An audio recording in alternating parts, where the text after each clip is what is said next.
welcome to Bosco Campus Vision. You're watching the campus television channel of Don Bosco College, Kottayam.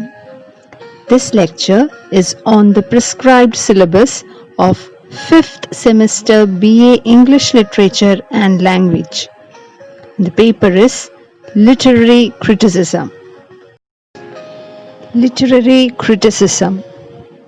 First, let us understand these two words, literary and criticism, separately. Literary means related to literature. The word literature is derived from Latin word literatura or literatura, meaning writing formed with letters. That is, any piece of text. Text can be anything. It can be a piece of poetry, a novel, a play, a story, etc.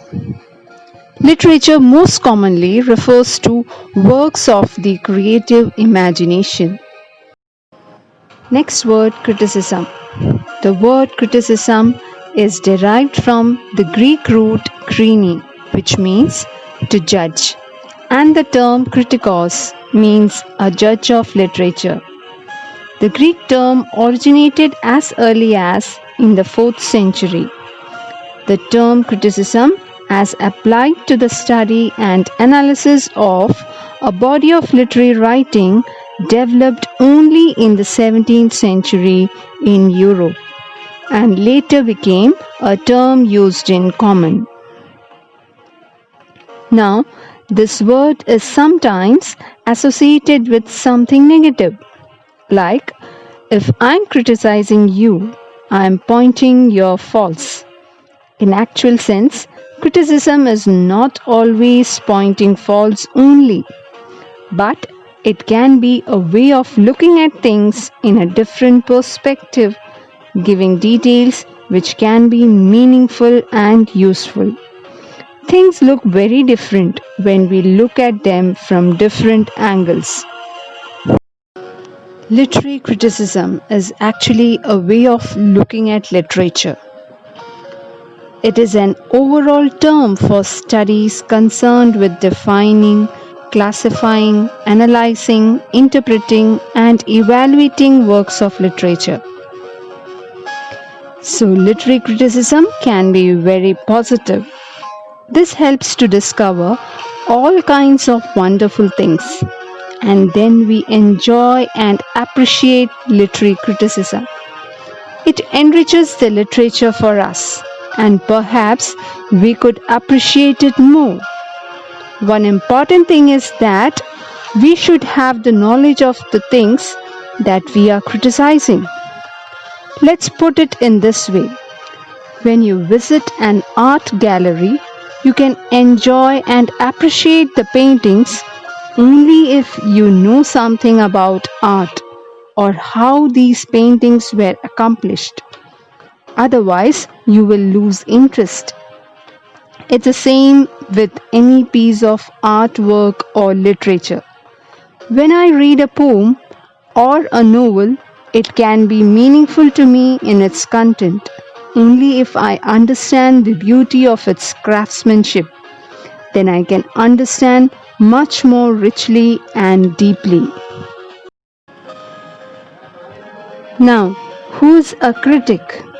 A critic is one who estimates and passes judgment on the nature, values, truth, righteousness, beauty, technique, and qualities of artistic works. This term is used for a great variety of persons ranging from the writers of Greek reviews in the popular press to expounders of philosophic principles that may define the nature and function of art. When a critic evaluates a poem, he thoroughly understands the theme, diction, literary devices, purpose, style, and structure of the poem. A critic helps us to understand the nature of an artwork. A critic tries to find out the unknown from known. He tries to find out unexplored from explored, unseen from seen, unsaid from said. So, a critic is one who comprehends a work of art. Next is principal purposes of literary criticism. Criticism may be classified according to its purpose. The principal purposes are: first, to justify and explain the critic's own work. That means an author or a writer does a complete analysis or evaluation of a novel or a poem or any text written by himself. Examples of such writers: John Dryden, William Wordsworth, and Henry James. Second purpose: to defend imaginative art in a world that finds its value questionable. That means to talk in favor of a work of art and give a complete analysis of all the doubts and uncertainties and give a clear picture of the whole work by suggesting its values to the readers. Example of such authors: Philip Sidney, P.B. Shelley, and writers of New Criticism. Third purpose is to prescribe rules for writers and legislate taste for the audience.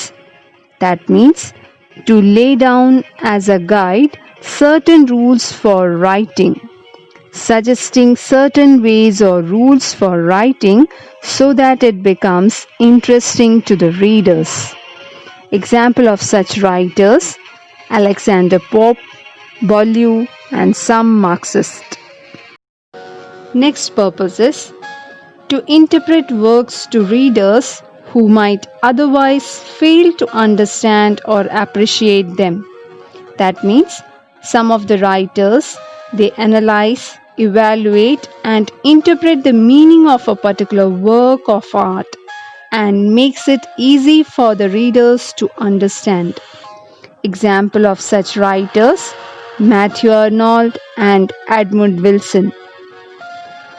Next is to judge works by clearly defined standards of evaluation.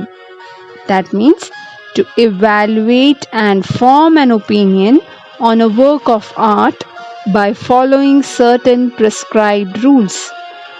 Examples of such writers: Samuel Johnson, T.S. Eliot. Next purpose is to discover and apply the principles that describes the foundations of good art.